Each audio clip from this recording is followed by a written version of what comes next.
Alors dans la vidéo d'aujourd'hui, on va parler d'argent, on va parler de comment vous allez avoir plus d'argent, comment vous allez pouvoir pour l'année 2018 changer la façon dont vous gérez votre argent et donc pouvoir commencer à avoir plus d'argent de côté. Dans cette vidéo, on va juste parler de comment vous pouvez faire plus avec ce que vous avez déjà, c'est-à-dire qu'on ne va pas parler de comment générer plus. Vous savez, pour moi, il y a deux aspects vraiment dans l'argent, c'est faire mieux avec ce que j'ai et générer plus. Générer plus, c'est indispensable. Je pense qu'on n'est pas obligé de se limiter avec ce qu'on a, on peut gagner plus, on peut avoir plus d'argent pour pouvoir faire plus de choses. Mais dans cette vidéo précise, on va se concentrer vraiment sur faire mieux avec ce que vous avez. À partir du moment où vous avez plus d'argent, qu'est-ce qui va se passer? La première chose, c'est que vous allez pouvoir être plus serein. Vous allez pouvoir être plus serein et surtout prendre de meilleures décisions.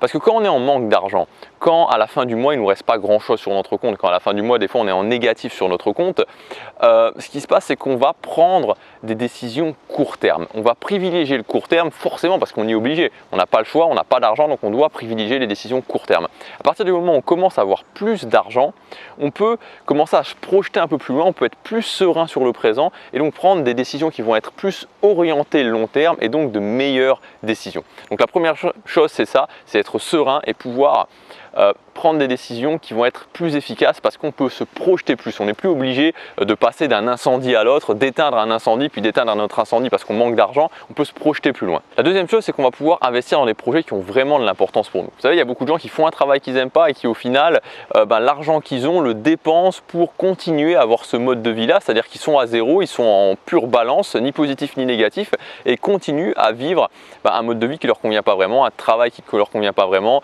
un appartement ou une ville où ils ne sont pas spécialement bien et continuent dans cette roue. À partir du moment où vous avez plus d'argent, vous avez de l'argent disponible, vous allez pouvoir vous dire ok, il y a ce projet qui me tient à cœur, ce projet qui me tient à cœur, je vais le faire. Donc ça va vous donner tout simplement plus de liberté, plus de choix pour pouvoir vous dire ok, j'ai investi là-dedans parce que c'est important pour moi. Je ne sais pas si forcément je vais avoir des retours, mais en tout cas je vais investir parce que j'y crois et parce que ça veut dire quelque chose pour moi. Et la troisième chose, c'est vraiment une optique plus long terme, c'est de vous créer une épargne. Vous savez, moi, mes parents, ils sont même pas encore à la retraite, c'est-à-dire qu'ils vont être à la retraite d'ici 5 ans pour mon père, d'ici 10 ans pour ma mère. Et malgré le fait que ce soit dans pas si longtemps que ça, ils se demandent déjà eux s'ils vont avoir une retraite. Donc pour nous, pour notre génération, on va dire qu'on a entre 20 et 30 ans, imaginez que le système de retraite va continuer, imaginez qu'on compte sur l'État pour avoir une retraite décente, c'est juste, voilà, on sait très bien tous en notre fort intérieur que ce système aura disparu depuis bien longtemps, d'ici 30 ans, 35 ans, 40 ans, 45 ans. Donc c'est à nous de prendre la responsabilité par rapport à ça, c'est à nous de nous gérer pour nous, pour nos proches, pour notre famille, pour nos enfants ou nos futurs enfants et de se créer une épargne, de préparer vraiment le long terme. En créant le long terme, je peux investir, en créant une épargne, je peux investir sur des projets long terme, je peux préparer vraiment mon avenir pour moi et pour mes proches. Donc l'argent, c'est pas bien, c'est pas mal, c'est juste un outil qui vous permet d'avoir plus de choix, d'avoir plus de liberté, de créer le futur dont vous avez vraiment envie. Maintenant, je vais vous expliquer comment vous allez pouvoir changer les choses avec ce que vous avez déjà pour l'année 2018. Le concept important qui tient un petit peu le raisonnement, qui tient un petit peu les actions que je vais vous demander de prendre, c'est la balance plaisir-souffrance. Vous savez, en tant qu'être humain, on réagit forcément à cette balance. On cherche le plaisir, on cherche à éviter la souffrance. Donc ça, on va pouvoir, et c'est valable pour l'argent, mais c'est valable pour n'importe quoi, mais on va pouvoir l'appliquer à l'argent pour un petit peu humaniser son budget. Parce que souvent, on va se dire, ok, je me fixe un budget, vous savez, un budget bien travaillé, bien calculé, où tout est censé rentrer, où on peut économiser, mais au final, on ne le tient pas. On ne le tient pas parce qu'il y a un déséquilibre dans cette balance plaisir-souffrance. Donc on va voir comment on peut faire ça. Alors la première chose que vous allez avoir à faire, c'est tout simplement de noter vos dépenses pendant un mois. Donc vous allez faire une case avec première semaine, deuxième semaine, troisième semaine, quatrième semaine. Donc il y a quelques jours en plus de la quatrième semaine. Mais voilà, une semaine, 2 semaines, 3 semaines, 4 semaines. Et vous allez noter pendant tout le mois, chaque semaine, les dépenses que vous faites. Donc vous notez absolument tout. C'est-à-dire que vous allez noter de la plus grosse dépense, peut-être le crédit de votre maison, peut-être le loyer que vous allez payer, enfin que vous devez payer chaque mois, jusqu'à la plus petite dépense, je ne sais pas moi, le paquet de chewing-gum à 80 cents que vous allez acheter, le café que vous allez prendre. Vous notez absolument tout.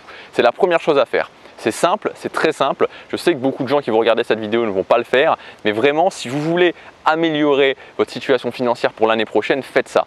Le mois prochain, à partir de demain, vous notez toutes vos dépenses pendant un mois. Vous prenez un cahier et vous notez toutes vos dépenses pendant un mois. Toutes les dépenses. Une fois que vous avez votre cahier à la fin du mois, vous allez prendre un premier stylo d'une première couleur ou un feutre rouge par exemple, et vous allez noter, vous allez cocher toutes les dépenses qui sont vitales. Toutes les dépenses qui sont absolument vitales pour vous. Et quand je dis dépenses vitales, c'est vraiment dépenses vitales. C'est-à-dire, par exemple, votre maison, par exemple la nourriture, mais la nourriture, ça veut dire vraiment la nourriture vitale, ce n'est pas les trucs en plus qu'on peut acheter, c'est la nourriture qui est vitale pour vous. Les factures que vous devez absolument payer. Donc je considère que Internet, le téléphone portable, c'est voilà, à l'heure actuelle, c'est quelque chose qui est un moyen de communication, c'est quelque chose qui est un outil d'apprentissage aussi, donc on peut le considérer largement dans le vital. Donc vous allez cocher toutes les choses qui sont vitales pour vous. Donc vraiment jouez le jeu, dites-vous est-ce que c'est vraiment vital ou est-ce que c'est pas vital. Le café c'est pas vital, le paquet de chewing-gum c'est pas vital. Donc on coche tout ce qui est vital. Une fois que vous aurez fait ça, il va vous rester tout un tas de dépenses qui ne sont pas notées en rouge. À ce moment-là, pour chacune de ces dépenses, vous allez prendre un stylo vert ou un feutre vert et vous allez vous dire ok, est-ce que cette dépense m'a apporté du plaisir, sur le long terme. Est-ce que cette dépense va m'apporter du plaisir sur le long terme? Et vous allez noter toutes les dépenses qui vous apportent du plaisir ou qui vont vous apporter du plaisir sur le long terme. Je vous donne un exemple, pour moi, la salle de sport. Je vais à la salle de sport 5 fois par semaine, la salle de sport me coûte quelque chose comme, je crois que c'est 70 € par mois. 70 € par mois. Est-ce que c'est vital? Non, c'est pas vital. Mais ça m'apporte du plaisir, un énorme plaisir sur le long terme, ça va dans le sens de mes objectifs, donc ça m'apporte du plaisir. Donc je le note en vert. Donc ça, c'est à vous de le faire. Vous regardez toutes vos dépenses et vous cochez en vert les dépenses qui vont vous apporter ou qui vous apportent déjà du plaisir sur le long terme, par exemple qui sont reliées à vos objectifs, qui sont reliées à ce qui est vraiment important pour vous. Et après ça, il va vous rester toutes les dépenses que vous pouvez éliminer. Les dépenses que vous pouvez éliminer, c'est les dépenses qui ne sont pas vitales et qui en même temps ne vous apportent aucun plaisir sur le long terme. Toutes les dépenses qui vous apportent, voilà, où sur le coup vous dites « Ah ok, je prendrais bien ça, le paquet de chewing-gum, le paquet de M&M's, le café, éventuellement le restaurant », c'est des dépenses qui ne vous apportent rien, ça vous apporte un plaisir direct comme ça, mais ça ne va rien changer sur le long terme. Donc dans une optique où je cherche à faire des économies, dans une optique où je cherche à récupérer de l'argent sur ce que je gagne déjà pour pouvoir le réinvestir ensuite dans des choses qui ont vraiment de l'importance et ensuite pouvoir gagner plus d'argent, il faut faire ça. C'est un petit peu drastique, je vous l'avoue, mais c'est le meilleur moyen que vous pouvez mettre en place pour vraiment faire des économies. Donc faites ça. Premièrement, vous notez toutes les dépenses le mois prochain, semaine par semaine, vous n'oubliez absolument rien. Deuxièmement, vous prenez un feutre rouge et vous cochez les dépenses vous surlignez les dépenses qui sont vitales, celles-là vous les gardez. Et ensuite, avec un feutre vert, vous notez les dépenses qui vont vous apporter du plaisir sur le long terme.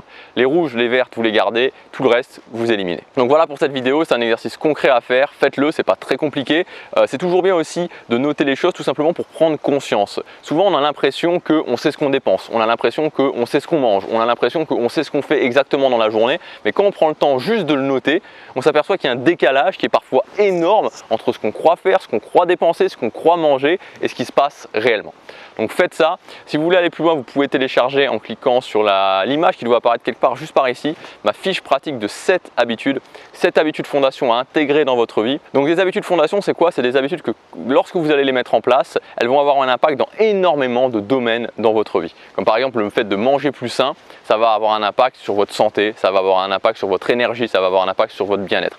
Donc dans cette fiche pratique, je vais vous expliquer quelles sont ces habitudes et je vais vous donner aussi des clés pour les mettre en place plus facilement. Je vous dis à demain pour la prochaine vidéo. Passez à l'action, chaque jour compte.